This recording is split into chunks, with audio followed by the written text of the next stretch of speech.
Ebana, leo tuko na picha moja nzuri sana hapa. Na ndo kwanza tuko katika sehemu ya kwanza tunaanzia mzigo huu. Hii ni single movie moja kubwa sana ambayo miongoni mwa picha zinaelezea historia ya China kutoka katika mahangaiko mpaka kutimia katika swala zima la kuweza kuwa wafalme.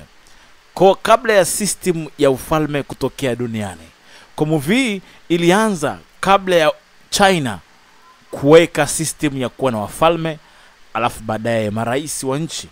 Kwa picha hii inalenga sana katika historia ya China, ambapo mfalme wao wa kwanza kuwa mfalme wa kwanza China alipopitia mikasa mingi mpaka kuwa mfalme. Kumbuka China pamepita na wafalme wengi sana. Miongoni mwa wafalme wengi sana na pia walipita wakiwa na falme mbalimbali. Kuna ufalme wa Qin, kuna ufalme wa Ming Dynasty, kuna ufalme wa Qin. Falme nyingi zimeweza kupita mpaka kufikia uraisi ambao umefikia leo nchini China. Kwa leo nakwenda kukuelezea kwamba movie hii inalenga nini hasa. Movie hii inaelezea historia kabla ya masuala ya ufalme kutokea duniani. Kwa picha hii inatuelezea uongozi mzima wa China ulikuwaje. Leo tuko na kijana mmoja anamuita Jidi. Jidi tutampata ndani ya movie hii, ambapo Jidi anatupa historia kubwa ya nini kilitokea kabla ya ufalme wa China kuweza kwepo. Basi nikukaribisha sana katika mikono miwili. Uko na DJ Hero mitamboni tena. Tunaenjoy, huku tunajifunza historia mbalimbali. Uko nami mitamboni DJ Hero kama kawaida kwa 0742140135. Kwa namba hizi basi tupata huduma safi kutoka Heroes Studio moja kwa moja. Kwa sasa tunapatikana kupitia mtandao wa WhatsApp. Huduma zote zinatolewa kupitia WhatsApp. Kwa ukipiga namba yako ya simu, ukituma message pale WhatsApp, unahudumiwa kwa haraka zaidi, maana huduma zetu zote kwa sasa zipo kimtandao zaidi na zinatumwa kupitia WhatsApp. Unafanya malipo, unatumiwa movie link ya Movie HD, kisha utadownload na kuendeleza shughuli zako kwa kuangalia ama kufanya unavyotaka wewe mwenyewe. Lakini kwanza lazima ufike WhatsApp kwa DJ Hero.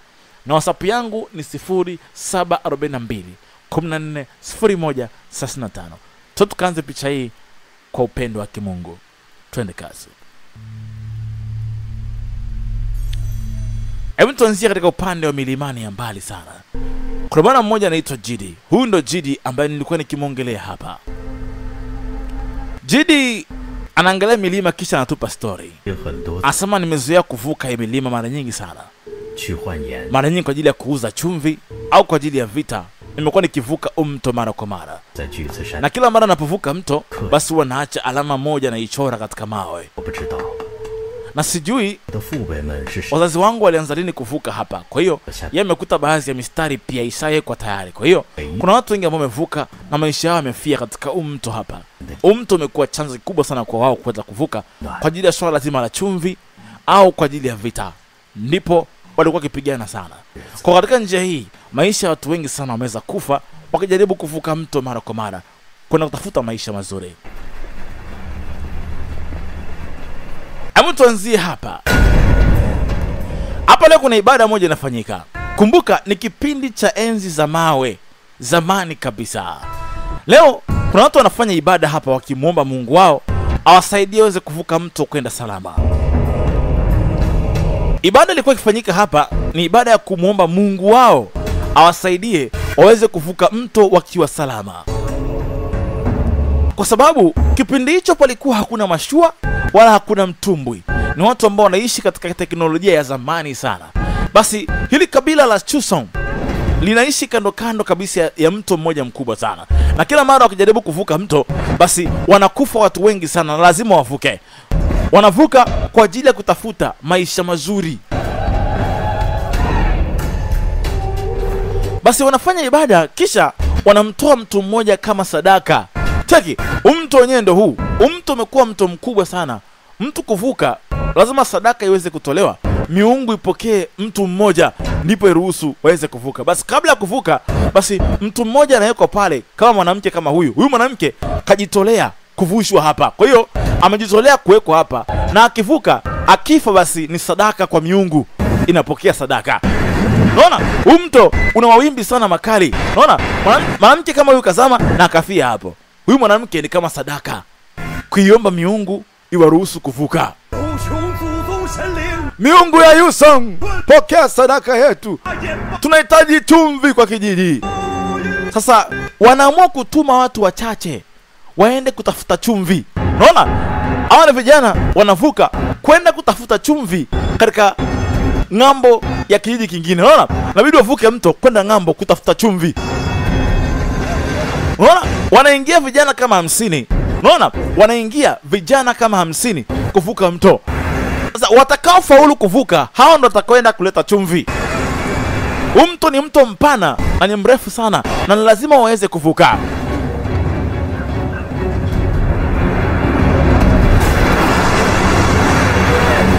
Kila mtu anaombea yule ambaye anampenda aweze kuvuka salama. Jidi ni miongoni mwa wale vijana wanaovuka hapo. Huyu binti alikuwa akimwombea Jidi avuke salama. Cheki, wamekufa wote hao. Yaani hao wote wamekufa. Na hiyo ni mipira ya ngozi ya nguruwe. Unaona? Wamevuka wengi sana. Lakini baadhi yao wamekufa. Ona, hao wote wameshakufa. Alibakia Jidi anaendelea kuvuka kwenda ngambo. Kila mtu anaendelea kusali akimwombea Jidi aweze kuvuka salama. Baada ya muda, Jidi amevuka. Katika vijana 50 walioenda, Jidi peke yake ndo amevuka. Unaona? Katika vijana 50, mmoja tu ndo kafaulu kuvuka. Jidi! Wote walifurahi. Maana hata mmoja kufaulu kuvuka ni kitu cha miujiza sana. Yaani ni miujiza sana kwao. Kwao ni miujiza. Wote walishangilia. Mmoja kavuka katika 50. Wala 50 wote wamekufa hivyo.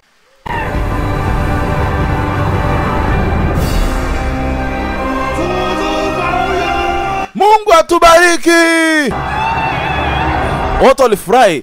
Mungu awabariki. Amevuka Jidi peke yake na yeye atakwenda kutafuta chumvi na vyakula kwa ajili ya kijiji. Kumbuka watu hawa walikuwa hawajui vitu mbalimbali, hawana hata teknolojia yao pia iko nyuma. Basi Jidi alikwenda kama kawaida kutafuta maisha katika kijiji kingine. Alifika kwenye kijiji cha kwanza. Hichi ni kijiji kingine cha watu wengine wa kabila lingine. Alikuta wanalima nini? Mtama. Aliona wanafukia mtama. Hivi ndio hivi mnavyootesha mtama? Asema ndio. Tunaotesha subiri mvua ije. Sasa yeye hajazoea kule kwao, hawana yaani kitu kama hichi kwao ni cha ajabu, maana wao wananunuaga vyakula kuleta kule. Sasa huku wanalima wenyewe. Alafu hichi kijiji kimeendelea sana. Kwa jinsi inaonekana hichi kijiji kimeendelea sana kuliko wao. Kuna chumvi ndio hii. Hii ndio alikuwa anaitaka. Chumvi nzuri. Asante, nitapatia haya mawe ya thamani. Wale kama wanavyotaka. Basi sawa. Chukueni mawe ya thamani, nipatie chumvi. Ushaikuja hapa? Asema hapana, mara ya kwanza. Basi sawa, naitwa Insheng. Jamaa kama unataka kuna mchele huu. Hapo vipi? Asema nipatie, nataka nyingi zaidi kama hii, shehena kutosha. Nitakupatia nusu ya haya mawe nilionayo. Unipatie shehena kutosha ya mchele pamoja na chumvi. Haya mawe yana thamani kwa kwao. Yeye anauza haya mawe. Kwa anampa mawe, yeye anampa chumvi. Basi huku ndivyo ilivyokuwa. Sasa huku palikuwa hakuna silaha ya chuma. Watu huku wanaishi zama za mawe. Unaona? Ukiwa na kitu cha thamani unabadilishana na mtu. Kwa ni ile biashara ya barter trade, unabadilishana goods to goods. Unaona? Bidhaa kwa bidhaa unabadilishana. Mwenye kuku anampa mchele, mwenye mchele anampa mahindi, mwenye mahindi anampa ng'ombe. Hivi ndivyo walivyokuwa wanafanya wao. Hichi ni kijiji kingine kabisa cha Shenon. Hichi ni kijiji cha Shenon. Unaona? Wao mpaka wafika hatua wana uwezo wa kutengeneza mavazi. Unaona? Wana uwezo mpaka wa kuunda mavazi. Japokuwa ni mavazi yale ya zamani sana. Unaona? Wao wana mpaka uwezo wa kufinyanga. Wao walikuwa hawana hata uwezo wa kufinyanga, hawana. Watu wa huku mpaka ukuta wa nyumba, mpaka ukuta wameshajua kutengeneza. Basi watu walifika pale. Jidi akaa anashangaa sana. Watu hao wanaishi vipi hapa? Huyu mkuu wa kijiji akamuona. Wewe mtokea kabila gani? Kiita Yusong. Yusong, kwa mlima Jusi. Kwa mlima Jusi. Oh, ni siku 20 mpaka ufike hapa. Ni siku 20. Kwa hiyo mtu katoka siku 20 kabla. Unasikia njaa? Ndio. Njoo ule. Njoo. Ni watu wema, watu wa kijiji cha Shenon. Basi wao mpaka wanafua, wanachonga mawe na vitu mbalimbali. Lakini wakiwa hapa, kuna kijiji kingine wao wanapenda kumiliki sehemu na ardhi. Wao wakati wamekaa hawana habari, kijiji cha watu wenye roho mbaya walikuja. Hawa ni watu ambao wanatamani kumiliki mali. Kwa hiyo wanaingia kijiji, wanaua watu na kuchukua kijiji chao. Cheki, wanatumia zama za mawe, mashoka ya mawe yaliyochongwa. Wengine ndo hawa mpaka kwa maji wameingia, mpaka kwenye maji. Wakiwa wana habari ghafla, hebane, walistukia nini tena? Unaambua ghafla walivamiwa, alafu wanafika na kuua. Wanaua na wanaenda. Cheki, wanaingia, wanaua na wanaenda. Ondokeni!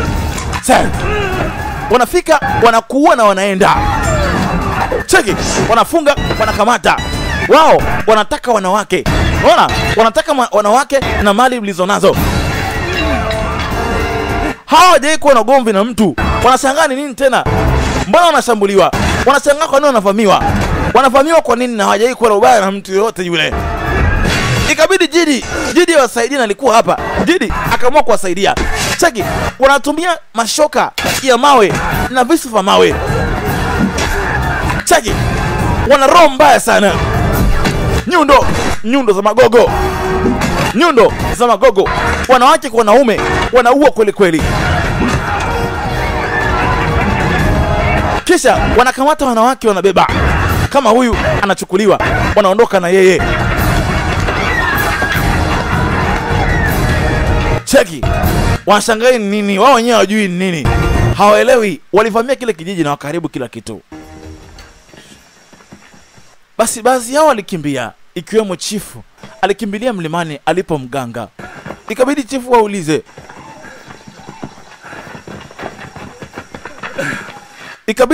waulize. Ni kina nani hawa wanatuvamia sisi? Mbona hatuna ubaya na mtu yoyote? Hatudai kumkosea yote yule. Kwa nini tunashambuliwa na watu hawa? Kwa miaka 3 tumekaa kwa amani. Chifu, mimi sijui kwa nini. Sijui ni nani hawa. Kiongozi! Mmoja wao alikuwa anakuja akiwa na hali mbaya. Kiongozi! Nini tena? Huyo anakuja hapo. Nini tena? Kiongozi anashangaa nini tena? Na anakuja huyo. Halo. Kuna mtu alikuwa anakuja hivi. Cheki, kuna pande ya mtu inakuja, ina bonge ya mshoka. Huyu hapa anakuja katika hili eneo. Huyu hapa pande ya mtu imeenda juu, mzee, na bonge la mshoka. Wanamuita Chiao. Huyu ni Chiao, ni mmoja kati ya wale wanakijiji wabaya. Huyu akaenda kula teke zito. Pande la mtu, mzee, ina nguvu mbaya. Kula shoka. Anaua vijana vibaya kweli kweli. Ani mshoka wa mawe huo, mzee mzima. Figa baka baya. Weka asay. Kupiga nyundo. Alisikia nyundo hii. Akikupa hayo umeenda. Alikuwa kiwalima. Na ambao alikuwa anawapasua kaa kuni. Wanakijiji wakaingia, woga kana kimbia. Na yeye asaji wanamuogopa, anaenda tu. Wasaji wanamuogopa, wanaenda tu. Anakuja namna hii.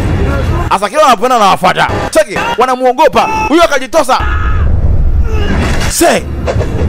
Shoka yake ilivunjwa, ikampiga huyo akakufa. Sasa shoka yake ni ngumu, ni ile jiwe ngumu kweli kweli. Asa anakuja. Mara ghafla Jidi akaingia, akagongana na shoka, ikavunjika. Mwokoe kimbiani nye, mwokoe kiongozi wenu. Akiwafuata anamshambulia. Jidi akaamua kupambana naye mwenyewe. Akaamua kuiva naye mwenyewe. Weka shoka. Kosa. Jidi alikamata, vuta. Choma. Bado himo mzee. Kuja hapa. Ila nguvu aliibeba.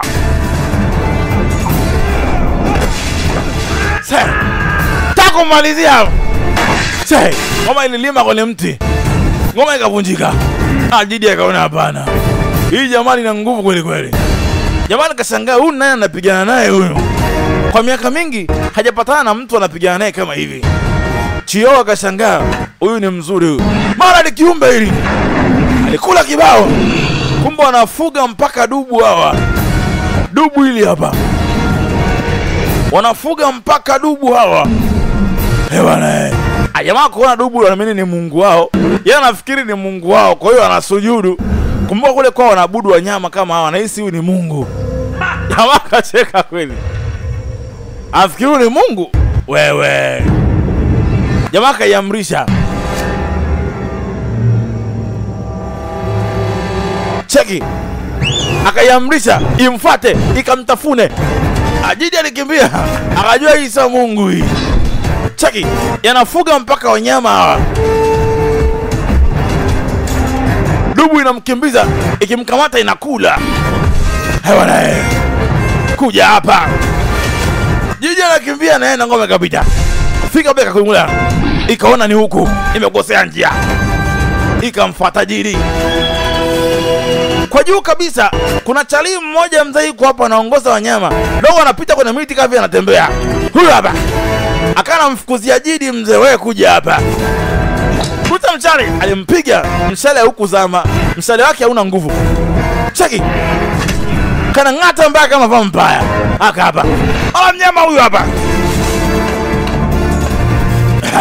Jibi ni mbio. Mbio zinamsaidia. Kufika kuna mti huko hapa. Akaona apande kwenye mti. Chap. Ngoma inakuja namna hii. Akapanda kwenye mti faster. Iligonga hapo mzee.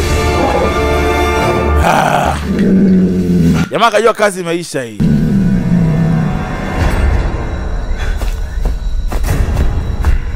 Chio anafika, anakuta mnyama wao yuko chini. Wakajua jamaa na nguvu za kipekee. Amnaga mtu kasai kuwasumbua kama hivi. Jidi anawasumbua kweli kweli. Wakaona hapana. Ameenda Yeah. Yupo kama wewe. Anapita kwenye mti kama wewe. Huyu itakuwa yupo kama wewe. Lakini anavaa tofauti na sisi. Huyu sio hapa. Nitaita viumbe wote waje. Hapana. Mimi nitamkamata huyu. Nitamfanya jisalimishe. Maskini hawa, mganga wao aligongwa na shoka kwa bahati mbaya. Inabidi waokoe maisha ya huyu mganga. Mganga wanaamini kwamba wao ndio wanaongea na miungu wa kwao.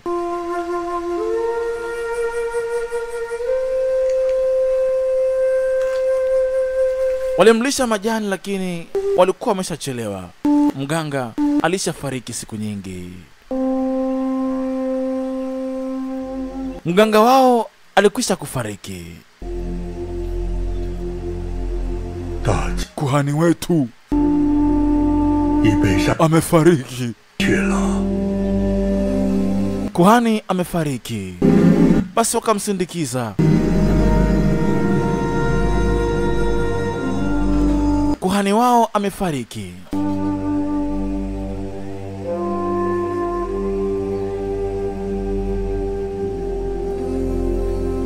Basi hapakuwa na kitu kingine. Aliyekuwa kiongozi wao amekwisha kufariki, basi hakuna kitu ambacho wanaweza wakafanya tena. Hali imeshajitabiri peke yake. Tumsindikize. Tumsindikize kiongozi. Basi wakamsindikiza kwa shangwe ya huzuni na kila laheri kiongozi wao. Lakini wakiwa hapa, zile kelele zikamuita huyu jamaa. Huyu jamaa alivyoona akaita wanyama wote waje kuamalizia pale. Kumbe wanafuga mpaka chui na mbwa mwitu pori zima. Hao jamaa wakatili kwa wanafuga mpaka wanyama. Mlindani kiongozi. Wanyama wakasaksiwa kwa wamekaa juu, mara simba, chui, say, mbwa mwitu, simba, chui wote wako hapa. I say, walitafunwa mbaya. Hao wanafuga mpaka wanyama hawa. Wale. Say, mbwa mwitu iko hapa. Say, mpaka jagwa wako hapa. Ni mwendo wanakula. Wanakula. Piga choka. Vifaa vao wenyewe ni duni. Wanatumia mawe kama silaha. Say, piga. Kama kaamrisha iende. Pito na chui. Say, wana roho mbaya sana hawa. walitafunwa kweli kweli. Hewale shoka piga, lakini ni kubwa hii.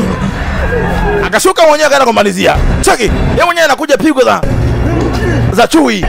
Cheki hello anaita wanakasi, anaongeza kasi zidi kujaa kwa kasi kweli kweli. Wawafuate, anaamrisha wawafuate, hata mmoja asipone. Anaamrisha hata mmoja asipone. Wanafika hapa wote wameisha. Na wakatili kweli kweli hawa. Sasa Jidi alifanikiwa kukimbia. Basi alikuwa anasikia njaa, akawinda bata.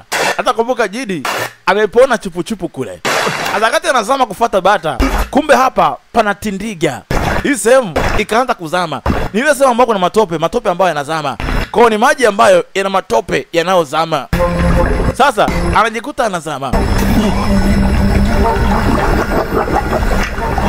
Anajikuta anazama. Ghafla kuna mtu akampa fimbo. Alikuwa hapa. Ni binti anamuita Lei. Lei alimpa fimbo. Njoo! Vuta! Binti anafuga swala wawili. Akaamrisha wamvute, wamtoe bwana nje ya mto.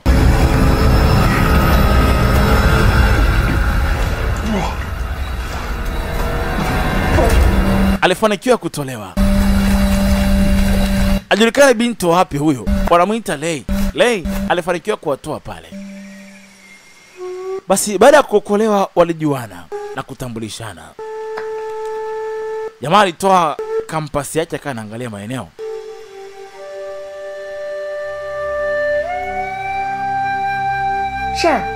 Hii nene. Asema hii hapa ni mwamba ambao unanifanya nijue mwelekeo. Kwamba naelekea wapi. Angalia kama hapa tulipo. Tuna siku 7 mpaka tufike kijijini kwetu. Kwa hiyo nafuata kivuli. Asema ndio nikiona kivuli tu najua mwelekeo wa jua. Nataka kutambua tuko wapi. Asa mbona hamna jua? Pakiwa hamna jua tunaangalia upepo na mwanga wote utakaotokea wakati huo. Sasa nikautumia nikabahatisha sehemu ninapotaka kuelekea. Ubinti alishangaa, amechongaje hiki kitu hapa? Umechonga mwenyewe hiki? Asema ndio nimekichonga mwenyewe. Kwani shida nini? Ungependa nikuchongea kama hichi au umependa kama hichi? Nitakuchongea kama unataka. Basi nitengenezee cha kwangu. Niundie changu kama hichi. Okay. Nitakutengenezea kwa ajili yako. Mara kasikia mlio. Kumbe wale wanyama bado wako hapa. Sasa kuna chui mmoja kana fukuzia swala. Swala wangu mmoja ni mjamzito.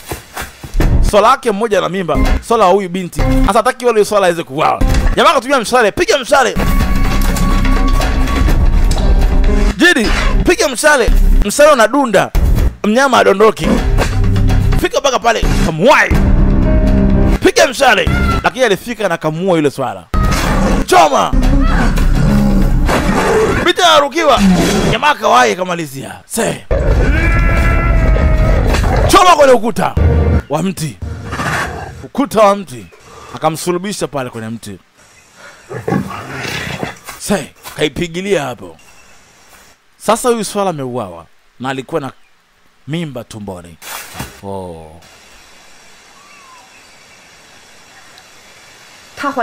Asema alikuwa na mimba ndani. Yeye na mtoto wamekufa wote. Mishale yake huyu jamaa haina nguvu ya kutoboa mnyama akatoboka. Teknolojia yao iko nyuma sana ya silaha. Samahani, mkuki wangu ulikuwa hauna nguvu. Binti akamwambia, lakini ukitumia ngozi ya huyu na mizizi ya miguu ya yule chui unaweza kuunda kamba ambayo itakuwa ina nguvu kutoboa mnyama. Binti akamuonesha style akaunda kupitia ngozi na zile kamba za miguu za mizizi ya miguu ya chui. Basi unaweza ukaunda kitu. Jamaa akachota zile kamba akazikatakata akaunda kamba ambayo ni ngumu. Kwa hiyo ni kamba ya ngozi pamoja na zile tenda za chui. Kwa alipounda hizi ngozi mbili na kuzishona pamoja, akaamua kutesti. Binti akamwambia mfetua uone, sasa hivi utakuwa na nguvu. Testi. Sasa hivi utakuwa na nguvu. Amaka testi. Sasa hivi mpaka ulitoboa mti. Mtu kaone. Wakafuata waone, walikuwa mita 100 mshale bado una nguvu kwa kasi kiasi hicho, hebu tuone. 总有200步。 Asema ni mita 100 na umetoboa mti kiasi hicho. Kuchomoa autoki. Maana kweli mshale huu una nguvu kweli. Sasa hivi una nguvu mara 100 ulivyokuwa. Sasa huku kwao ukimtaka mwanamke unamvizia usiku, unamfusi alale na wewe. Hata kuna kijana mmoja anampendaga huyo binti. Binti waga hamtaki. Kwa mwanamke wangu, wewe ni wangu leo. Sasa akafosi, ukimtaka unalazimisha. Binti alimpige na mawe, akamzimisha. Binti alikuwa mtaki. Sasa binti alikuwa mtaki, akambeba, akampeleka kwa chifu.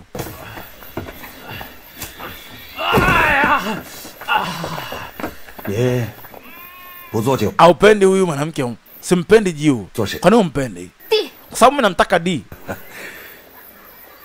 D hawezi kuwa kwako. Wewe sio mwanamke wake. Ni wangu. Na nitakuwa kwake tu. Jidi ni wangu. Mweka pembeni kule. Huyu binti anampendaga Jidi. Sasa hapendi kupewa mtu mwingine. Basi Jidi kwa zake porini, na sasa hivi kasajipatia mchumba mpya tayari.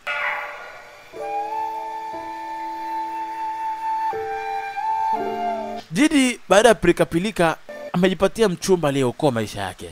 Na sasa anamuona kama mwanamke wake anastahili kuwa naye.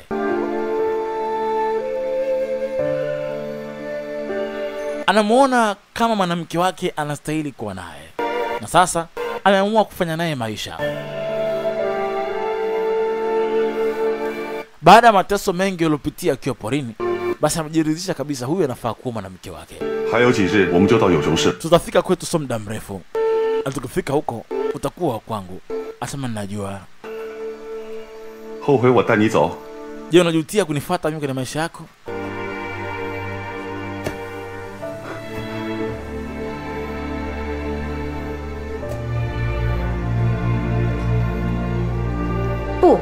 Hapana.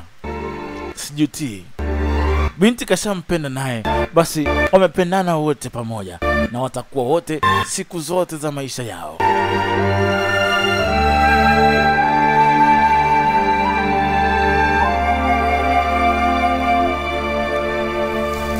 Lakini wakati wakiwa pale wakianza kufurahi, mwana pocheke nyuma akaona kuna nyoka. Bonge la joka hili hapa. Kuna nyoka, tulia. Kuna nyoka mkubwa nyuma yako. Tulia hivyo hivyo. Kuna chatu anakuja hapa. Jamaa katoa silaha yake ya mfupa. Hii ndo kisu anatumia. Kumbuka kulikuwa hamna chuma kipindi hicho. Wanatumia hichi kisu. Sasa mfupa ndo kisu. Mara kwa mbele kuna chui. Nyuma yako kuna chui. Chui nyuma yako. Nyuma kuna chui. Huku kuna nyoka. Chui anataka mlo. Usiogope. Tulia. Niko hapa. Tulia hivyo hivyo. Sasa wote wana mpango wa kushambulia kwa pamoja. Akateke juu kuna matawi. Kamba sikia. Tunaondoka wote kwenda juu. Kaa hapo hapo. Wote wana mpango wa kuruka washambulie. Kwa hiyo ni kuwa time. Yamaka time venye wanaruka tu wote. Yeye atatoka. Wanafasta wanaenda. Yeye kama akavana wenyewe. Asa chatu akamvaa chui. Bwana. Habari kaisi yao. Bwana. Pale kucha asubuhi wakatoka zao. Jamaa aleka alama.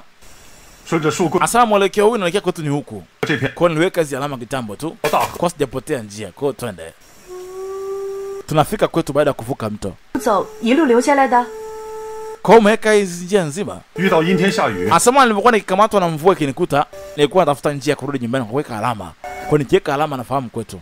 Bibi yangu alisema mwanamke hawezi kuvuka mto. Kuvuka mto ni hatari kweli kweli ndio. Lakini utakuwa na mimi tutavuka wote. Jidi alitunga akili ya haraka. Akamfunga binti kamba na akajifunga kamba. Kwa atakapopita na binti atapita huko huko. Kwa wakisema wanasema wote. Na wakisivuka wanavuka wote. Kwa alimfunga kamba na wanaenda wote. Sasa anamvusha mto kumpeleka kwao. Na ameshaamua huyu atakuwa mke wake.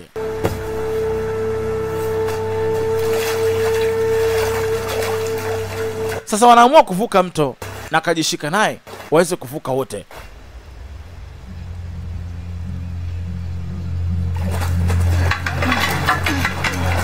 Lakini baadhi ya wale watu waliokimbizwa kutoka kwao walifika hapa na walikuta kuna kijiji cha Yishou. Kijiji ndo hichi hapa. Wageni. Kiongozi, kuna watu wengine wanavamia hapa. Kuna wavamizi wanakuja nini? Asa hichi kijiji hakijai kuwa na ubaya na mtu. Wakaona watu wa kijiji kingine wanakuja kwao. Asa wao wote, kila mtu anaishi sehemu yake. Unapoona mtu kama amekuja, eza kwa shari au kwa ugeni. Mimi ni chief wa kijiji cha Shannon. Mimi ni chief wa Shannon. Naitwa Jiang Yan. Hii sehemu ni ya Yishou. Ukoo wa Yishou ndo hapa? Asema ndio, ni hapa hapo, hujakosea. Bwana msijali. Tunaomba makazi ya kwa muda hapa. Tuko tayari kuwasaidia kufika mahali mnapotaka kwenda. Tutataka kila thamani yote tulionao. Tutajitolea kwa ajili yenu mnavyotaka. Tupeni ardhi ya kuishi. Sisi ni wakimbizi, tunaomba mtu sitiri katika ardhi yenu. Tutafanya mengi kwa ajili yenu, tafadhali. Waliomba hifadhi kwao. Waliwapokea pale pale.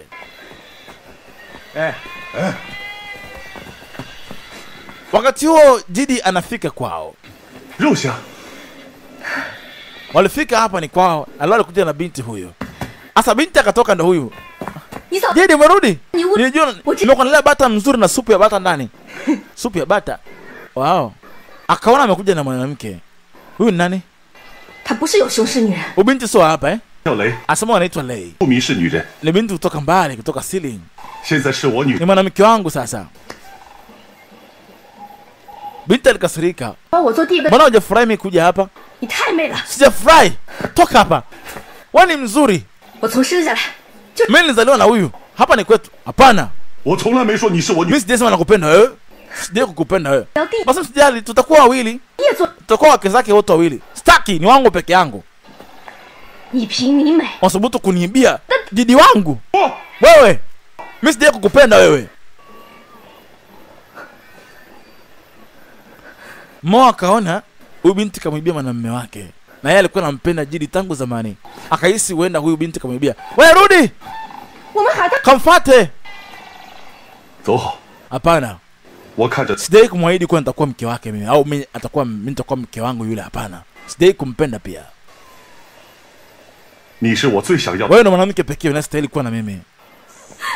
Binti alikasirika, akaona kama vile amenyang'anya kichokwa cha kwake. Anampendaga sana Jidi, lakini Jidi kamkataa leo. Mara akatekwa. Huyu jamaa anampendaga afu yeye hamtaki. Akamchukua akaondoka naye. Kampeleka porini kati huko. Hapo ukipenda mwanamke unamforce mpaka akubali. Wao ukiforce wanaamini ndio upendo. Kamweka hapo. Kuja hapa. Mimi nakutaka. Sukuma lakini wapi? Kwa bahati mbaya nyoka ikamng'ata kwenye mkono. Oh. Nyoka alimng'ata. Na nyoka ana sumu huyo. Na kipindi hicho hakuna dawa. Uking'atwa na nyoka inabidi mkono ukatwe.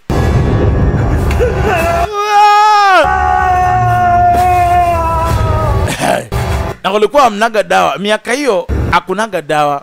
Ikabidi binti atoe huduma haraka. Licha kuwa hampendi, inabidi amsaidie asije akakufa. Kwa hiyo inabidi huo mkono utolewe. Binti akashika shoka kaeka pale mkono. Inabidi ukanye roho kikatili kweli kweli. Licha kuwa na hasira naye, inabidi aokoe maisha yake. Alikamata shoka. Sasa anaukata huo mkono kama kuni. Halo? Hiyo! Sai, alifeka mkono. Baada binti akarudi kwa Jidi. Anampenda Jidi mpaka haelewi. Yaani anampenda Jidi. Jidi! Naomba wa kwangu. Nishakwambia wewe unajua nakupenda. Kuna mtu wako anakupenda. Simtaki yeye, nakutaka wewe, bora mimi nife.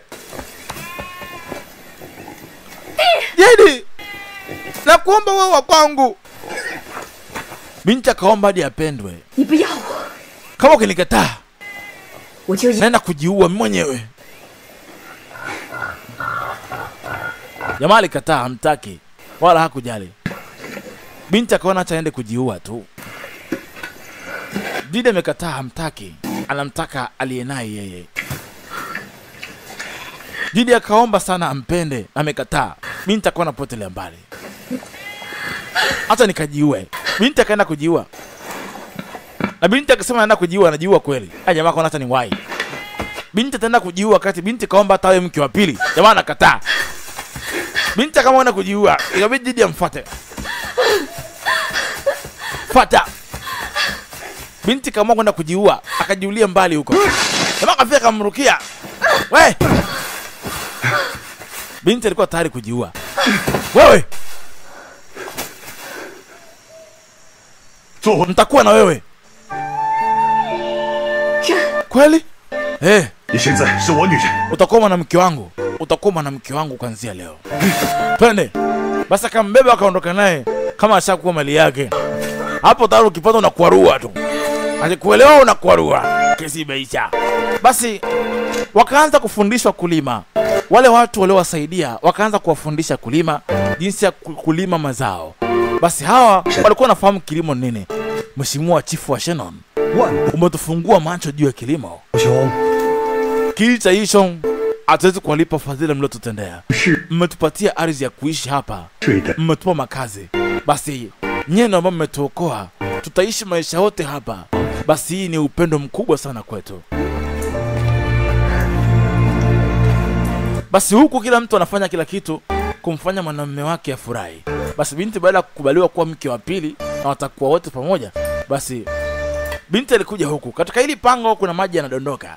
Haya maji ni maji ya ardhini, yanaangukaga hapa. Kwa binti alikinga chungu chake pale, atengeneze maji ambayo itakuwa matamu ama mvinyo fulani.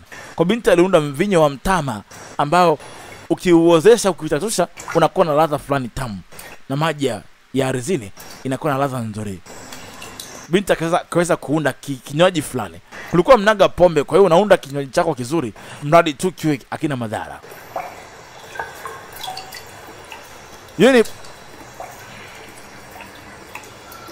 Hiyo ni pombe ya mtama. Binti akaitesti, ameunda pombe ya mtama ya kipindi hicho. Basi na maji ya ardhini ambayo yanatoka, unaunda kitu kizuri sana. Binti akaona itafaa kumfurahisha mume wake usiku wa leo na kinywaji kama hichi. Naona ni mtama ulikuwa ndani. Binti akaonja na mtama wenyewe pia umechachuka.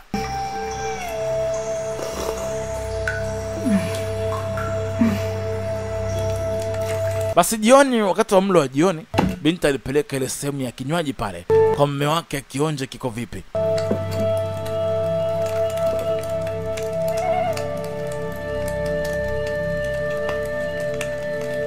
Jamani ponja, ni mtama kweli kweli. Sema unalewesha uwe sopoa. Hii ilikuwa ni hatari. Ilikuwa tamu kweli kweli. Ina upekee wake. Nzuri, umetoa wapi maji haya? Binti alicheka, wala hakusema ametoa wapi. Alikuwa ashalewa tayari. Sasa binti kapiga mtama mwingi kwa kalewa. Binti kaandaa na mlo mwingine. Nini hiyo? Basi binti pia aliweza kupika nyama. Hii ni nyama ya kufukiza. Unaweka tope alafu unaichoma. Ukiweka tope ukichoma, inatoka nyama moja safi iliyochomeka vizuri. Ilikuwa ni nyama imechomwa kwa kufunikwa na tope. Kama vile haya kuleni.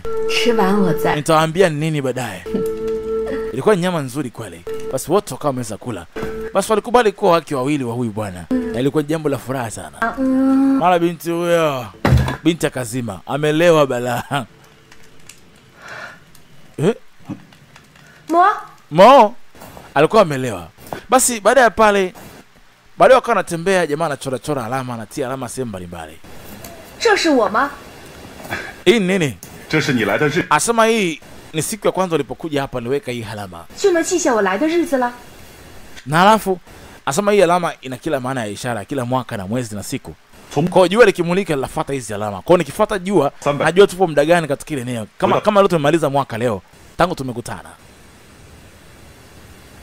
Kwa kila alama hapa siwezi kuamini kama unataka kuelewa muda tulioko hapa. Kwa nimekaa siku nyingi hapa Asema ndio. Jua wala lazunguka kwa siku mbalimbali. Kwa jua likizunguka kwa mwaka mzima, lapita katika hiyo mistari. Basi asubuhi iliyofuata kuna kitu kipya Jidi aliweza kugundua leo. walikuwa wanawasha moto kupitia mti, wanasugua. Kwa wale waliosoma historia ni ulimbo na ulindi, unapikicha pamoja, basi unaweza kupata moto. Kwa wale waliosoma historia tunaelewa ulimbo na ulindi, ukipikicha kuna moshi utokea pale. Ule moshi unaweka uchafu yale yaliyokauka ya majani, kisha kikauka unapuliza pale, unatokea moto.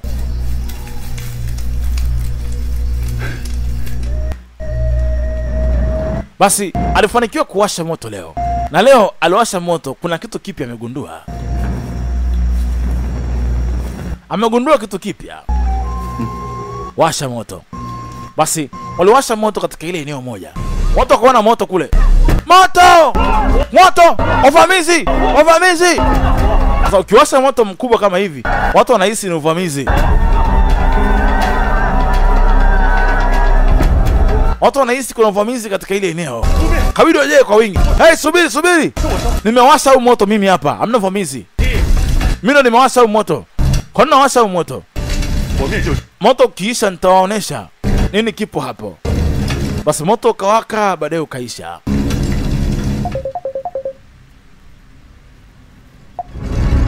Moto ukawaka, baadaye ukaisha. Ulipoisha, kuna ukuta ambao Jidi katengeneza hapa. Nini ukuta? Ukuta? Asema ndio. Huu ni ukuta wa udongo ambao ukiwasha moto ukiweka ukuta, unaona huu ukuta? Ukuta huu umewekwa miti na udongo. Ukiwasha moto katika udongo, udongo ukikauka unakuwa mgumu. Umegundua teknolojia mpya ya ukuta kuwa mgumu. Unaona huu ukuta unaweza kuzuia mafuriko, kuzuia maadui, hata wanyama wakali pia. Hebu testi uone ugumu wa ukuta baada ya kuchoma. Una nguvu kweli, nashinda kuupiga hata na teke. Ni ukuta mgumu sana. Ikabidi chifu angalie, une ugunduzi upya kwao. Ukuta gani? Mbona imara hivyo? Asema ukichukua miti ukitengeneza na tope katikati na ukawasha moto, basi udongo unakauka unakuwa mgumu sana. Basi tutengeneze ukuta wa kulinda ngome yetu. Tulinde ngome yetu na ukuta. Akasema ndio. Sawa. Kama unavyotaka chifu. Basi wakaanza kujenga ukuta ambao ni imara kwa ajili ya ulinzi wa ngome yao. Tofauti na ule ukuta wa zamani waliokuwa nao. Leo mabinti na wajawazito hawa. Tumeanza kulima mashamba leo. Tutapata mavuno mengi. Watoto wetu watakapozaliwa watakuwa hawana shida ya njaa. Ni vizuri zaidi. Watoto wetu watafurahia maisha. Basi wote wawili wana wajawazito kwa sasa. Basi baada ya kufundishwa kulima, walilima ngano kwa muda mrefu. Leo walikuwa wanakagua ngano waliokwisha kulima.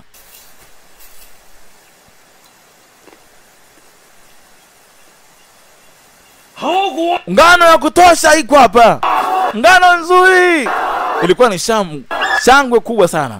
Ilikuwa ni shangwe. Lakini kumbe wale watu wabaya walikuja mpaka huku. Kimbieni!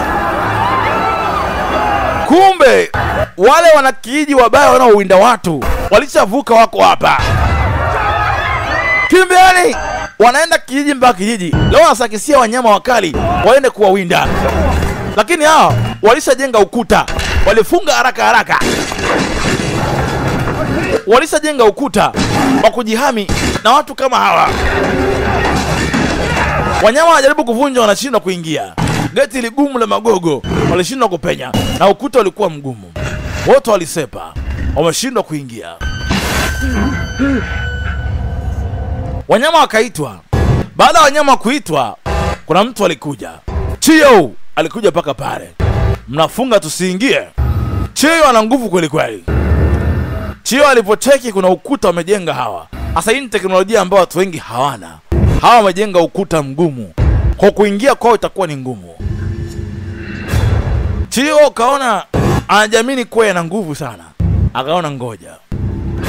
Sasa kwanza alipima ugumu wa ukuta kabla hajavunja kuingia. Akaangalia sehemu ina ufa hapa. Hapa pana ufa hapa. Akaona apige hapa. Atabomoa. Vuta shoka. Gonga. Shoka ikavunjika. Manake ukuta ni mgumu kweli kweli. Cheki. Akaona ngoja. Ukuta ubomoke, si ndio? Akaona geti si la mti. Akashika mawe. Rusha mawe. Piga kwenye geti. Geti inavunjika. Beba jiwe jingine. Rusha. Ala kavunja geti. Geti linavunjika. Ukuta mgumu lakini geti linavunjika. Tukimbie. Sasa aliamua kumalizia geti. Vunja geti kule. Sasa wanaingia. Sasa linaingia jitu kwa jina la Chio. Chio alipenya na akaingia mpaka ndani. Asa alikuja na vikosi vyake wakaingia mpaka hapa. Lakini leo alikuja kistaarabu hapa.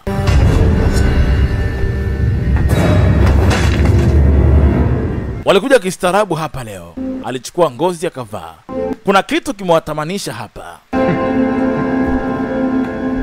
Kuna kitu kimewatamanisha hapa. Ni ule ukuta waliouona hapa leo. Huu ukuta umewatamanisha wao. Hii nini? Aliuliza huo ukuta. Huo ni ukuta.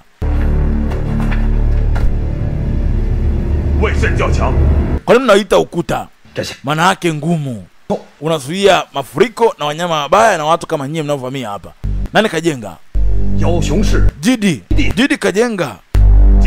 Jidi iko wapi? Jidi ameenda kuwinda wanyama mchana. Hajarudi mpaka sasa hivi bado.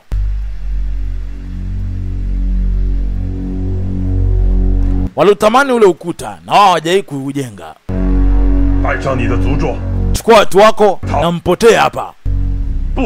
Au ni waue wote na mliwe na wanyama hapa. Chagua moja. Jana tuondoke. Ikabidi atoe watu wake. Maana yake wamenyang'anywa kijiji chao. Wameporwa kijiji kwa wakimbia waende mbali. Wasibaki hapa. Ndugu yangu ukuta ni mkubwa sana. Ukuta mzuri huu mgumu kweli kweli. Hapo kiongozi. Kwa nini tusibaki hapa?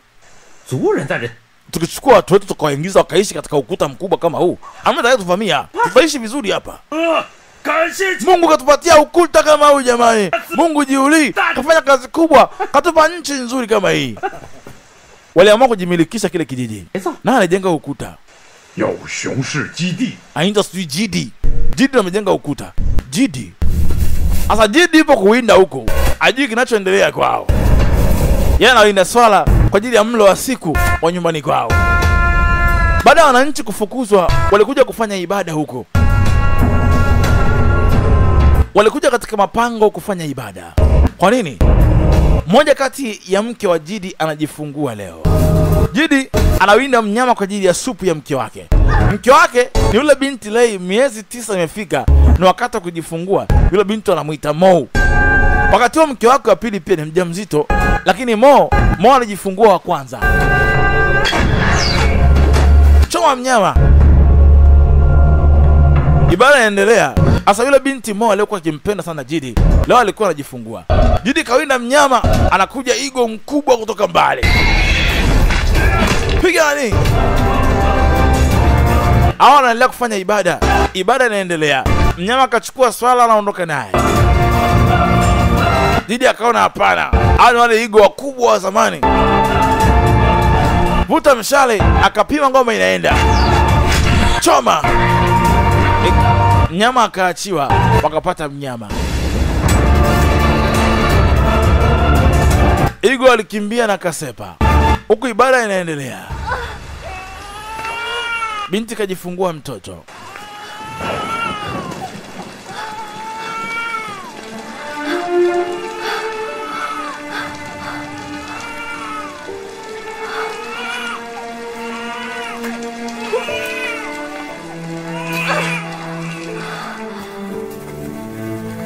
Binti kajifungua mtoto.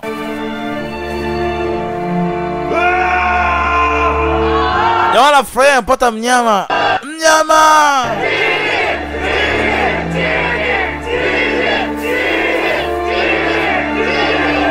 Wamepata nyama ya kula. Ilikuwa ni shangwe kubwa sana kwao. Basi mke wake akajifungua mtoto. Mke wake wa pili akajifungua mtoto. Bado huyu mwingine ni mjamzito pia. lakini wa kwanza kujifungua ilikuwa Mo. 孩子， Mtoto wangu ni mzuri eh? Asema ndio, ni mzuri sana. Judy alikuwa huku anaangalia maua mazuri ya kupeleka nyumbani. Basi wanaandaa nyama, wanaichuna na kuitengeneza vizuri kwa ajili ya wake zao nyumbani. Nyama ikawekwa safi, tayari kusafirishwa mpaka nyumbani na inaokwa kwa ajili ya muda mrefu. Kuna wale winda kanga. Kila mtu alikuwa anapeleka mawindo yake aliyokwisha kuwinda. Lakini akashangaa kuona watu wanakuja. Chief Shen, imekuwaje? Asema Jide. Chiyo kavamia kijijini kwetu tayari. Kaleta wanyama wake wabaya. Ikabidi nichukue watu wetu na kwetu pamechukuliwa. Watu wetu wamekimbia kila pale. Wengine wafahamiki wapi walipo. Alafu hilo jiwe lina nguvu sana. Sio limetokea wapi? Chifu, Islam imeitengenezaje nyie kutoka kwenu? Asema aina ile ya jiwe linikali sana. Hajui limetokea wapi. Chifu alimwambia sikiliza Jidi. Mwisho wa siku na kuomba tafadhali uokoe kijiji chetu. Okoa tafadhali kijiji chetu. Wewe angalau mwenye uwezo kuliko wote hapa. Chifu alimkabidhi ukuu wa kijiji.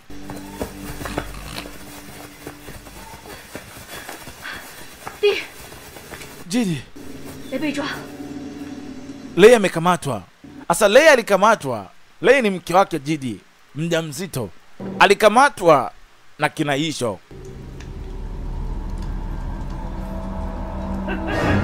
Asa moja kati ya mkuu wa wale watu walimtaka huyu binti kimapenzi. Soga nje wote. Anamtaka huyu binti. Na ni mjamzito, ana mimba lakini hajali. Yeye anataka lale naye tu.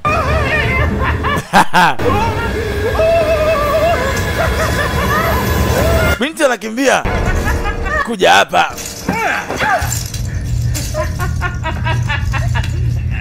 Jo hapa. Aligundua na tumbo. Una tumbo? Mimba. Hivyo hivyo. Anataka hivyo hivyo. Binti akamsukuma. Jo hapa.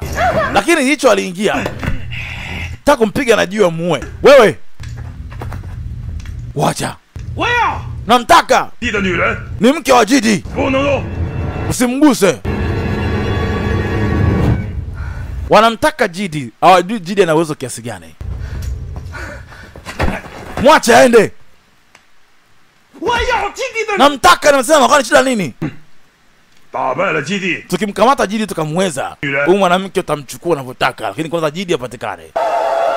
Wanaamini Jidi anawazidi kitu. Na kweli Jidi ana akili faster. Kwanza kampiga mmoja kamuua. Jidi amekuja hapa. Kaua mmoja. Piga nyingine. Akawapa onyo. Umwachie mke wake. Hajai kuona mshale ukiua mtu. Mishale ya huyu mtu inaua watu. Mishale mingi ilikuwa itoboi mtu akaua, hata mnyama. Mshale wake sasa hivi inaua watu pia. Huyu Jidi ana nguvu kiasi gani? Wakaachia wanyama wamfuate Jidi. Jidi akaona wanyama dawa yao ndogo. So wanakuja kwa makundi eh? Jidi akateza akili ya haraka. Wanyama wanakuja si ndio? Wanategemea sana hawa wanyama. Jidi akavuta waje kwa wingi kisha akarukia korongoni chap. Alipojitosa korongoni, wanyama akaporomokia huko wote. Tagi akajitosa korongoni, akabana sehemu moja pap. Wanyama wakawa wanakuja wanapitiliza chini kwa chini. Wanyama karibu wote wakadombukia huko chini. Anipa refu kwenye korongo. Habari kaisha. Wanyama wakapungua. Tayari wamekwisha kuwapunguza nguvu. Mke wake aliachiwa ndio huyu. Walipatana hapa.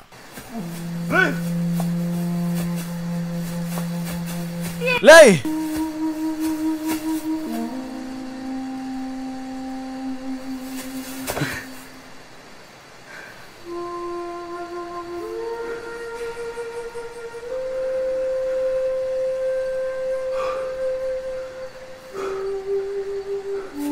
walipatana hapa. 室友放我， Chiyo kaniachia niondoke. 都要你投降。 Anataka ujisalimishe. Jamaa akasema hawezi kujisalimisha. Hapa wajisalimishi kitu. Kama ni vita acha ipigwe. Siwezi kujisalimisha. Sasa walikutana katika uwanja wa vita. Ukikataa kujisalimisha maana yake unahitaji vita. Leo waliamua kuwakabili ili kabila lenye roho mbaya. Kabila la mafuvu. Na wao wote wanatumia silaha za zana za mawe. Sasa kabla ya vita lazima mtishane kwa mbwembwe kwanza. Wanaambao walikuwa wanafanya kutishana. Kwa hiyo ukiweka mbwembwe vizuri unaweza kumfanya mwenzako akimbie. Kwanza wanafanyana madoido kuoneshana kwamba wao wana uwezo kuliko mwingine. Cheki. Wanasema sifa zina maana kubwa sana katika vita. Mnaonesha sifa kwa kujihami. Unaonesha mbwembwe, kuna mwingine anakimbia kisa mbwembwe. Kwa hiyo unaonesha mbwembwe kiasi kwamba unamtia mwenzio mkwara. Sasa mnaoneshana mikwara kabla ya vita. Cheki. Mikwara kabla ya vita kwamba ni bora kuliko mwingine. Cheki. Baada ya tambo za muda mrefu sasa ni muda wa mechi. Hapo wote wanatumia silaha za mawe na mifupa. Sasa wanaoneshana uwezo. Didi akasema potelea mbali. Baada ya kutiana mkwara vita ipigwe. Sasa jamaa kapelekewa silaha zake mbili. Shoka mbili hizi hapa za Jidi. Sasa wanaenda kukabiliana uso kwa uso hapa.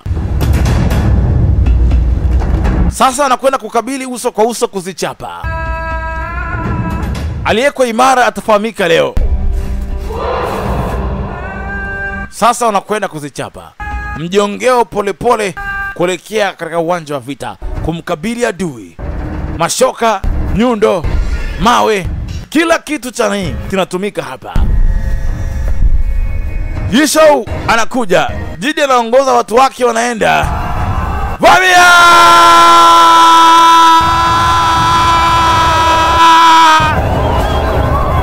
Hoi! Alikuwa na mawe na miba. Rusha majabali ya maana. Songoro. Walikuwa na masongoro haya. Kula mawe. Chaki. Majabali. Kila ya kichwa inapasuka hiyo. Hewala. Rusha mawe. Naenda tu kichwa. Manga toa mfupa. Rusha. Kama naenda hiyo mfupa. Piga hiyo ya kichwa. Wewe. Manga pata mzuka. Twende! Wanakutana katikati kikatambe. Ewale! Kati kwa kati. Mechi juu ya mechi hapo. Hapo. Nakula mashoka. Kula mawe. Weka chini. Shoka. Halo. Vita zama za mawe. Halo. Shusha watu. Shago. Wepa. Choma. Bwana. Yale kana angalia kinachoendelea. Mechi juu ya mechi. Takumalizia. Ameingia mtu kapangua. Kula shoka. Shoka. Choma na mti. Toboa. Bwana. Ukatili uliopindukia huu. Nenda kaende. Kuna vampire mmoja anamfuga huyu. Huyu ni vampire. Anakula. Ruka kaa chui. Cheki. Anakucha kali mbaya. Anakula. Ngata na kung'ong'oa nyama. Wazee wanaangalia vita inaendaje. Wanang'ong'oa nyama kama huyu. Huyu ni mke wa Yisho. Kuja na pembe za ndovu. Kaa vifaru. Choma. Vunjwa miguu. Akina wapi. Kuja na pembe zao. Wanakatwakatwa. Tumia tekniki za maana. Bado kazi ni ngumu. Kazi imekuwa ngumu kweli hii. Chio huyu hapa. Jamaa kaona amkabili Chio. Chio anamaliza watu wengi sana. Ikabidi Jidi amkabili. Wanakutana wakubwa kwa wakubwa wote. Twende! Hapo. Hey, jamaa ka slide. Piga bapa lakini wapi? Piga kitu. Alikula. Kula bapa mzee. Kama anakuja. Jamaa kasogea. Koswa. Ashika shoka. Piga soka lakini wapi? Piga kapangua. Mpa. Jamaa kaanza kuchoka. Koswa na shoka. Alikula baba. Halo. Au jamaa mwezi huyo. Maliza! Wazee wanaangalia kinachoendelea. Jamaa kaona akimbia. Tuondokeni. Tushashindwa. Wazee wakajua washashindwa ise. Sasa kabidi amvute Jidi, amvute huyu porini. Huyu Chio ana nguvu kuliko wote pale. Kabidi amvute katika mtego. Waliweka mtego muda mrefu sana. Wakamvutia huku. Ruka wavu, anamsubiri aje kichwa huyu. Hapo! Vuta mtu akamfungia hapo. Nyonga na wavu. Wakamfunga kwenye kamba za wavu. Vuta! Wakalifunga hapo. Alo walipiga. Lakini yuko na vampire wake. Huyu ni mke wake lakini ni vampire. Anakula nyama huyo. Alifika aliwatoboa na kucha. Kisha anang'ata zile kamba anazikata kwa meno. Nisigana amekomaa taya. Kata kwa meno. Piga na kumshambulia lakini binti hataki. Anamchomoa mke wake pale. Mume wake amekamanda katika mtego. Piga mawe. Anamfungulia kwa haraka. Akitoka hapo jamani hatari kweli kweli. Wala wai. Kabla hajatoka hapo. Piga. Kamaliza. Ametoka huyu hapa. Kalaka shoka. Tumia magogo peleka. Piga kutoka kata kipini. Pasua shoka. Ngoma inakuja. Alikata gogo katikati. Cheki. Alikata gogo katikati. Sukuma. Peleka mpaka korongoni. Lakini jamaa alikata gogo katikati. Cheki. Ana nguvu just kwamba alikata gogo katikati. Chana gogo. Ili jitu aliwezi wewe. La nguvu. Kimbia. Lina nguvu lilopindukia. Lina nguvu kupindukia. Tondokeni nyie tonani. Wamekimbia. Wanamuogopa Chio. Twende!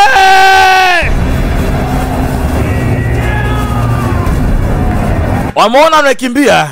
Wameweka fensi za wavu kuwatega.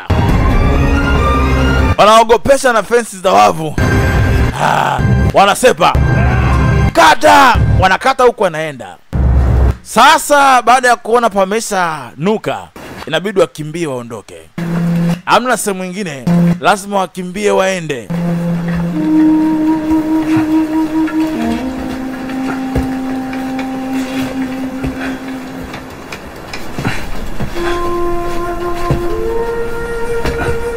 Hawana mashua, inabidi waunge uwezo walionao waweze kukimbia.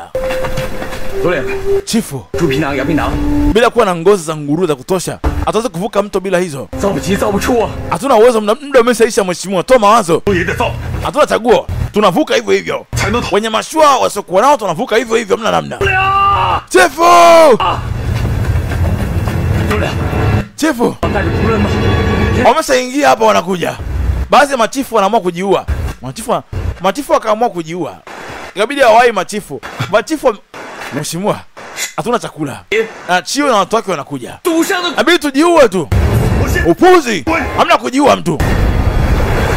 Machifu wameamua kujiua. Wameona bana alishakuwa mbona bora ajiue. Vikosi vya maadui vinakuja. Wanaamua bora wajiue. Wanaamua watawakimbiza mpaka hatua ya mwisho. Msijiue tena. Mimi ndo chifu, ni kiongozi sasa hivi. Hapana, mimi ndo kiongozi, rudini. Ikabidi warudishe. Rudini. Wanaamua kujiua. Hapana. Mara ghafla wanakutwa. Kabla hajajiandaa na kutwa, vikosi vya Chiyo vimefika. Shambulia! Kimbiani kwenye maji! Aise, wamechelewa. Unakula shoka, kula kitu. Wanakuua tu, unasikia da. Jamaa kaona amchukue mpenzi wake hajamsahau, licha kuwa na mtu sasa hivi, huyo kaondoka naye. Wakaamua kujitupa katika maji. Wakufa wapona wapone. Nendeni hivyo. Ingiani kwenye maji. Wakufa wakufe, wakupona wapone. Wote wanakimbilia katika maji. Huko rusha mawe, mishale, mikuki ya mawe. Hawaruhusu wakimbie mtu. Rusha zana zote umo. Hicho anashika mawe. Asa zile mashua wametengeneza zinaelelea, akaona ngoja. Rusha mawe. Vunja mashua zile ambazo wanatumia kutembelea.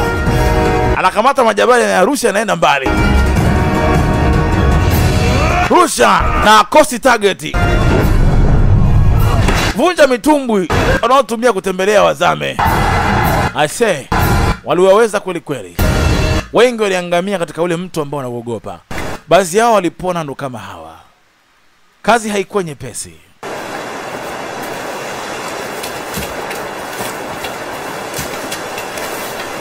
Kazi haikuwa nyepesi.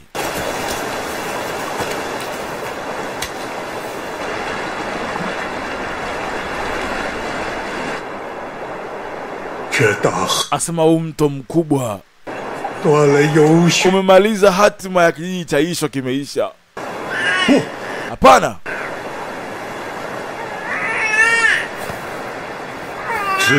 Kama wanawake tunao, bado hatima yetu inaendelea kuwepo. Kama wanawake tunao.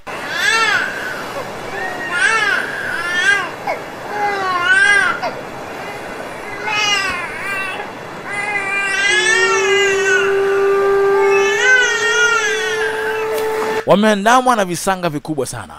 Hata mazao yao yaliyolima shambani hawajayafaidi. Wamekuja kuharibiwa na maadui. Akamwomba Mungu amsaidie. Mungu tu ndo mwenye kutoa msaada katika kila kitu. Wao wanaamini hivyo, nasi tunaamini hivyo pia. Basi baada ya vita kuweza kupigwa, mida ya jioni, Jidi alikwenda moja kwa moja kuangalia sehemu ambayo tayari imekwisha kuweza kuvamiwa.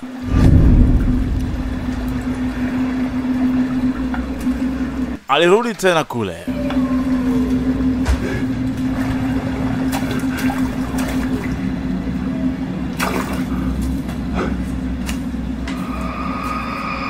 Alikuta maiti ni nyingi sana. Kumbuka wenzao wengi wameuawa. Na kipindi hicho, kwa sababu ya mapigano yalikuwa ni mengi, basi watu kufa ilikuwa sio kitu kikubwa sana. Ilikuwa ni bahati mbaya yao. Wananchi wake wengi walikuwa wameweza kufa. Na kama hodari wa kijiji alijisikia vibaya sana kwa watu wote hawakuweza kufariki. Ni yeye kashindwa kuwekea ulinzi na kuwapa mbinu mbadala. Alijiona kuwa mtu aliyeshindwa, basi alipigia madhabahu ya miungu yao na kuomba radhi kwa miungu kwa kushindwa kuokoa nafsi za watu wote hawa.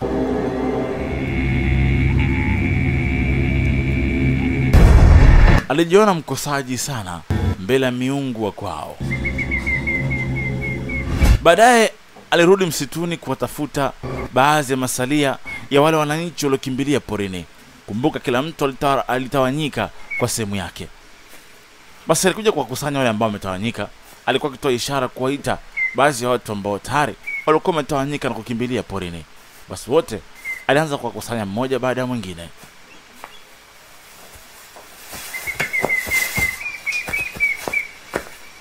Aliwaita kwa ishara na wote wakaweza kufika.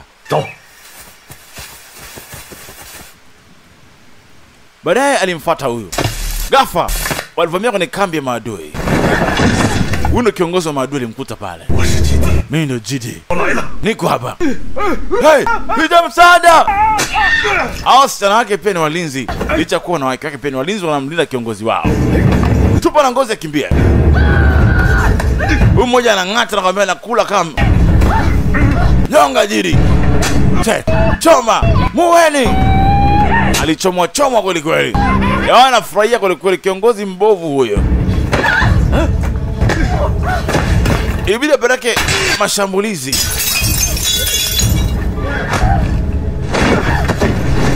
Kiongozi anakimbia.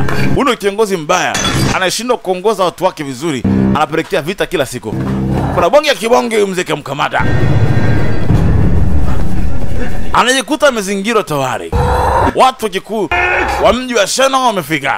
Na yuko peke yake, neno kiongozi hapa. Ghafla kuna huyu komando wake hivyo. Chiao huyu kwa hapa. Chiao ni komando wake na huyu boss. Anafika, anamkuta Chiao huyu hapa. Huyu ndo tatizo kubwa huyu. Chiao, kamata Jidi huyu hapa. Tondokeni. Baada ya kumwona Chiao akabidi waishia. Huyu ndo Chiao, ndo mtu pekee ambaye ni tishio hapa. Kawakamate wote, nenda kawakamate. Sasa Chiao ndo alikuwa mbaya, ni tatizo kubwa. Mvua ikae inanyesha, anajaribu kupeleka mashambulizi, inakuwa ngumu sana kwa upande wao. Sasa mvua zikianza kunyesha, adui yao mkubwa ni mafuriko. Mafuriko yanapokuja yanawakuta porini, baadhi yao wanapata shida. Walikuja katika hii sehemu, maana wanajua hii sehemu kuna ukuta unaozuia mafuriko. Waliwafuata tena leo. Asa leo wamegundua huyu Chiao ndo tatizo. Wanataka mkamate Chiao. Tulani mbele. Anataka tutege huyu. Hamna kuogopa. Sasa wanakuja hivyo hivyo. Tondokeni. Yamaka anaongoza kwa mitego. Chiao anasogea. Kamateni Jidi. Walipanga kumnasa huyu Chiao. Anafika, Chiao kaingia katika mtego. Walikuwa wanamtaka Chiao. Chiao ni mwenye nguvu kuliko wote hapa. Kwa hiyo Chiao ndo tishio. Leteni kamba. Fika pale, piga mishale. Asabutu mtu kusogea hapa. Wao walikuwa hawana nia ya kuwaua. Wanataka wafanye wawe kitu kimoja. Lakini viongozi wao na ugumu kuelewa. Waliwatishia, unaona? Licha wao kuuawa, walikuwa hawana nia ya kuwaua. Wanataka mkamate Chiao. Wameshawishi aweze kuelewa kwamba wao hawana ubaya. Nitawaua nawaambia. Walimfunga Chiao. Wanamtaka Chiao wamwelekeze kwamba wao sio watu wabaya. Kwani wanawashambulia bila kuwa na makosa? Walimpa chakula kuonyesha kwamba wao hawana ubaya. Hili kabila linahisi kila mtu ni mbaya kwa sababu wao ni wabaya. Wanahisi kila mtu ni mbaya.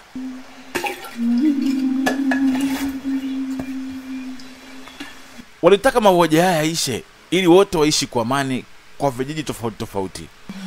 Kitu pekee cha kufanya ni kumuonesha ukarimu mtu huyu ambaye hajui ukarimu ni nini. Maji gani ya matamu hivi? Haya maji yalitengenezwa maalum kwa ajili ya watu wanaopenda watu wao, au mgeni anapokuja kijijini kwetu tunampa waini kama hii. Ataniua au nini Jidi? Atanifanya nini? Mkisha ondoka mkienda mbali, tutakuachia huru. Hatuna ubaya na nyie. Mke wake huyu hapa Mo ana mimba bado, hajajifungua. Jidi anataka watu wote waishi kwa amani. Hizi vita na kuuana hazina sababu. Mnapiganaje bila kuwa na sababu ya kupigana? Ni makosa yangu, wananchi wangu wengi wamekufa. Kama hapana, sio hivyo. Jidi akaona ndege wanakuja. Na ndege wakitokea maana yake mafuriko yanakuja. Ukiona ndege wanakuja kama hivi, maana yake umeona kuna mafuriko yanakuja upande huo. Ninda kumfanya Chiao atuelewe sasa. Twende. Mafuriko yanakuja. Twende. Kwa taarifa watoto wakimbilia mlimani katika mnara tuliotengeneza. Mafuriko yanakuja. Au sijali, mtaenda mwenyewe kupeleka taarifa. Wai mnarani, mkakae juu ya mnara. Mafuriko yakija yasiwakute. Mafuriko yanakuja katika ile eneo. Watu wote kimbieni mnarani. Mafuriko yanakuja. Binti naye anajisikia ugumu kama mimba inataka kutoka. Mafuriko! Akiona mafuriko hawajui cha kufanya. Mafuriko yanakuja. Adui yao mkubwa ni mafuriko, wao hawajui mafuriko ni nini. Ikabidi Chiao, Jidi hawahi kumwokoa Chiao. Chiao, panda! Chiao kalewa mvinyo. Amekunywa mvinyo, amelewa. Mafuriko yanakuja. Chiao! Dumbukia! Ikabidi jamaa dumbukie, amfunge Chiao na kamba. Ni pande la mtu kweli kweli hili. Chiao kalewa pombe ya mtama walimpa jana, imemlewesha. Mafuriko yanakuja. Vuta!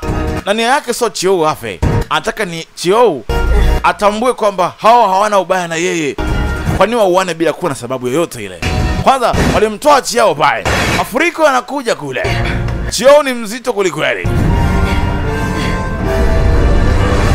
Mafuriko yanakuja. Vuta! Hebale! Anaingia Mwaisha kumtoa pale. Maji yanakaribia. Wanapanda kwenye mlima wa juu kabisa. Mawe yanakuja. Kwepa! Hey! Alipigwa na jiwe la mkono. Akazima. Mafuriko yanakuja hayo. Yalisomba kila kitu pale. Baada ya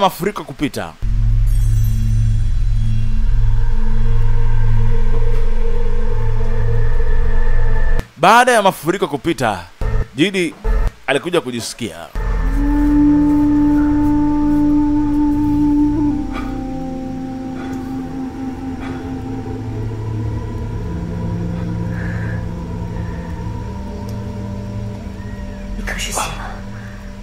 Ni vizuri umeamka. Pia Lei amejifungua mtoto. Lei kajifungua mtoto wa kiume. Amepata watoto wawili wa kiume. Mke wake wa kwanza kajifungua wa kiume, na huyu wa pili pia kajifungua mtoto wa kiume. Mungu amenibariki.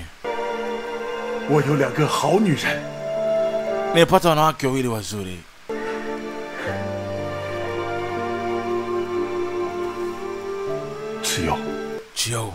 Chiao yuko wapi? Chiao kaondoka tayari. Chiao kaondoka, lakini mafuriko yale yamharibia mazao shambani. Mazao yaliyokwisha kulima hayawezi faa kulika tena baada ya kupigwa na maji. Yamevunda na kuharibika.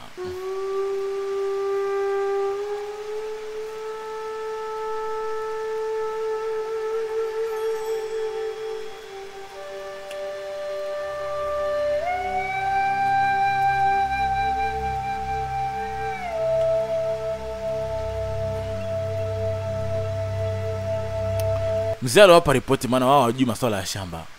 Watu wanakusubiri wewe mheshimiwa. Utoe amri nini cha kufanya. Ongea na wazee katika madhabahu.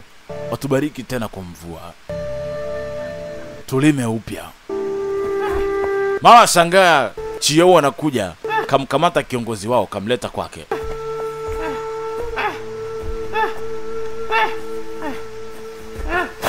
Kamangusha kiongozi wao pale chini.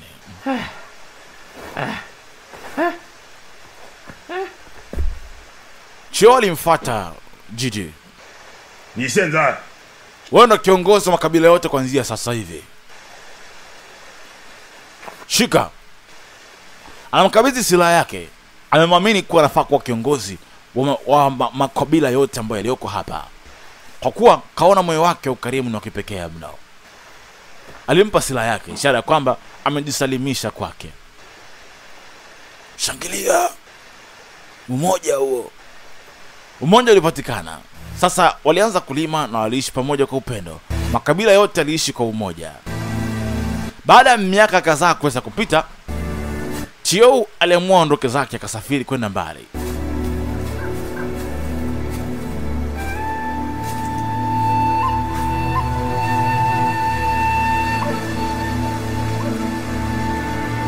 Chiao alidai kuwa anataka aende mbali kusafiri. Basi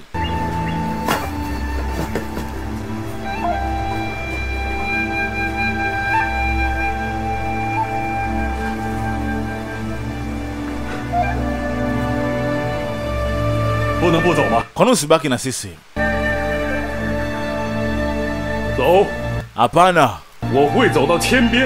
Mimi nataka nisafiri duniani kila siku. 女人 Basi unaondoka na mwanamke wako? Wanawake wote ni wangu tu. 那都 Kaa bado wapo duniani wanaishi vizuri. Maana kasikia Jidi wake zake walikuja sasa hivi na watoto ndo hao. 爹， Jidi, zawadi hizi hapa. Wake zake walitaka wawape zawadi kabla ya kuondoka. Mke wake wa kwanza Mo alipeleka chakula. 盐水瘦肉， Kuna mikate na nyama humu ndani, mtatumia kula njiani. Basi hii ni katika kuwapa heri huko anapokwenda. Yuko na mke wake wanaondoka zao.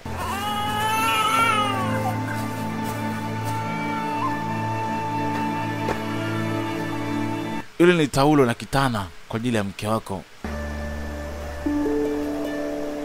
Kitana ni mwiba wa samaki, ndo kitana unatumika. Jamaa kaweka nyuma pale, ataenda nayo. Na ile taulo la mke wake kapewa kama zawadi ampe mke wake. Waga wanampa mwanaume, sio mwanamke kwa tamaduni zao. Kwa sababu mwanamume ndo anamiliki mwanamke, kwa nampa yeye atampa mke wake. Basi yeye alibeba akazipokea kuonesha amezipokea kwa upendo. Alichukua silaha yake kubwa ya rungu na akasepa nayo. Nikupe watu wa kusindikiza na kukulinda njiani? Hapana. Amna mtu anayeniweza isipokuwa wewe peke yako, naomba unaniweza tu. Wengine wote sio kitu.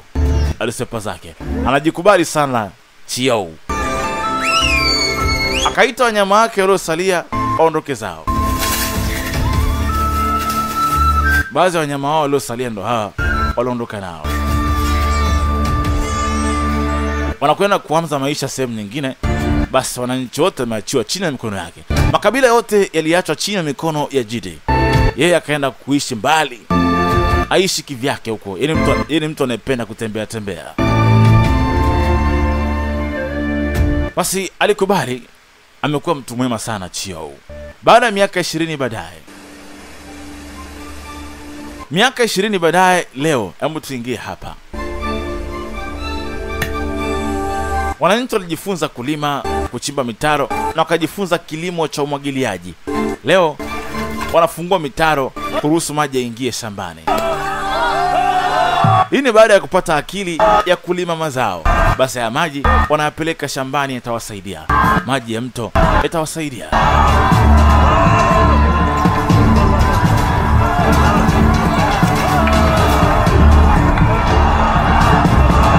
Makabila yote yameungana yakamkubali Jidi kuwa kiongozi wao.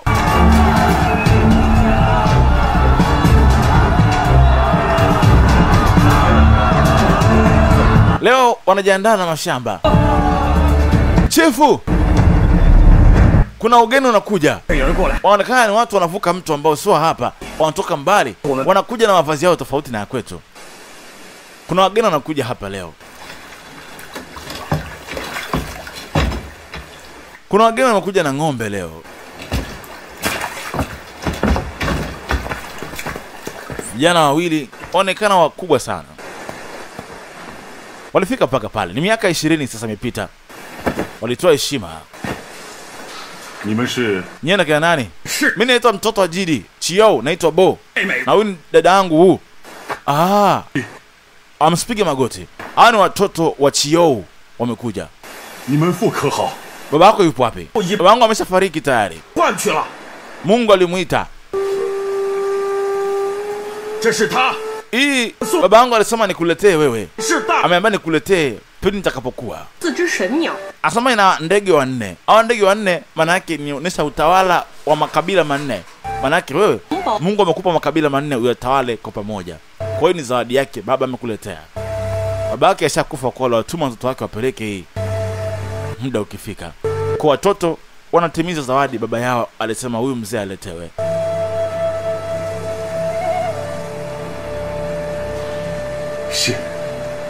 Nashukuru sana. Pia kuna ng'ombe huyu umemletea. Asema huyu ni ng'ombe wa porini. Babangu alimkamata na kumtuliza akawa kufugwa. 我操！ Anaweza kufanya sambi ya kulima, anaweza kulima, anafaa kwa maziwa na nyama yake pia inafaa kula na ngozi inafaa kwa ajili ya kutengeneza nguo. 我不说， Babangu kasema 大族 lazima nikuletee wewe huyu atakapokuwa. na mimi nakukabidhi kama ifuatavyo.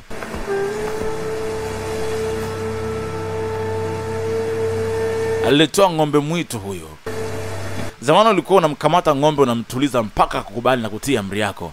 Ndio alivyokuwa anafanya.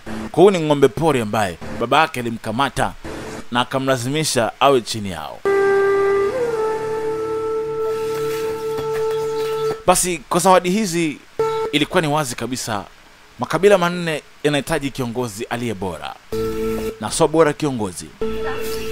Siku zikasogea, maisha yakapita. Wake za Jidi ndo hawa. Wamekuwa wanapendana sana, ni wanawake na wote hawachukiani, wanaishi kwa upendo. Basi muda ukazidi kupita, wakaanza kutumia mawe kujenga. Na baadaye kuna kitu Jidi aligundua kuhusu maisha yao. Alichora alama ya makabila matatu yaliyoweza kuungana na akazungushia kiboksi ndani yake.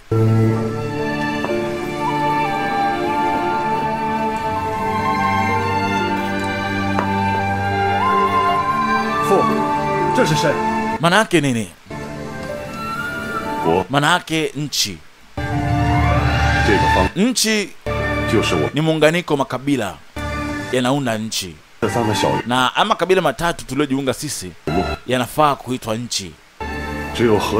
Muungano huu makabila yote ndio unaitwa nchi. Kwa nchi ni muunganiko makabila. Muunganiko makabila ndio nchi, na nchi ni makabila. Basi leo aliamua kuunda kitu kimoja cha kitofauti sana. Kwa mara ya kwanza aliamua kuunda crown ya kifalme. Sasa rasmi aliamua kuunda ufalme.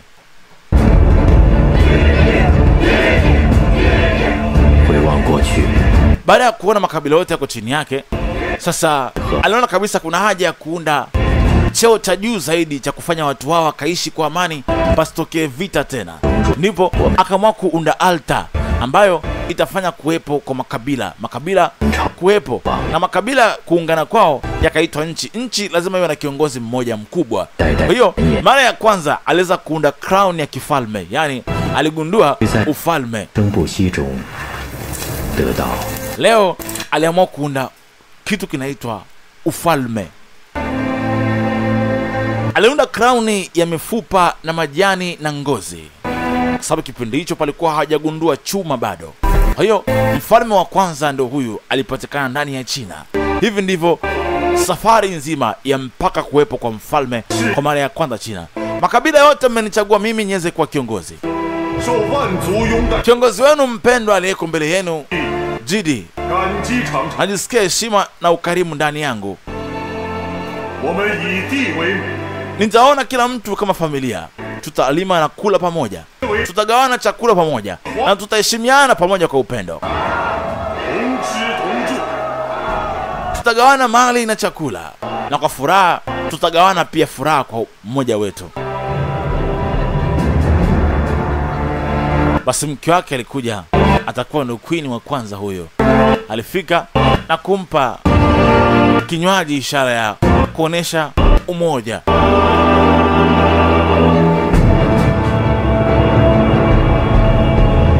Basi alimwaga kwa watu wote waliokufa katika harakati zote ambazo zilitokea, na babu pia na wazee na miungu pia ipokee sadaka hiyo.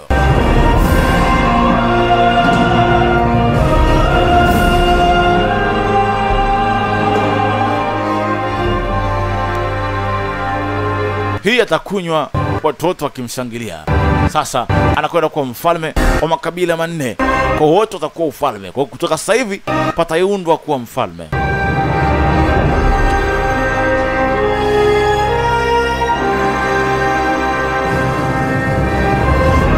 Hii ndio historia yenyewe ambayo inahusu China, mpaka China kuweza kuwa na falme. Hii ndio safari yenyewe ilivyokuwa. Hebu nikusomea maneno yaliyoandikwa hapa ili uweze kuelewa nini maana ya filamu hii. Filamu hii ina maana gani na kwa nini iliwekwa katika mfumo huo. Hapo kuonesha heshima kwa Jidi, alipewa cheo cha kuwa mfalme wa Huang, na anafahamika kama mfalme Xuanyang Huang wa China. Na Jingyang alipewa jina la kuwa mfalme. Mfalme maana yake ni Jingyang, ni mfalme wa China wa kwanza, anaitwa Yan. Na Chiyou alipewa nafasi kama kuwa mungu wa vita, na wote waliungana na kuwa kama sehemu ya tamaduni ya China. na historia yao ikasambaa vizazi mpaka vizazi. Kwa hii umeitoa filamu hii kutuonesha historia ya China ilivyokuwa. Hivi ndivyo ilivyokuwa.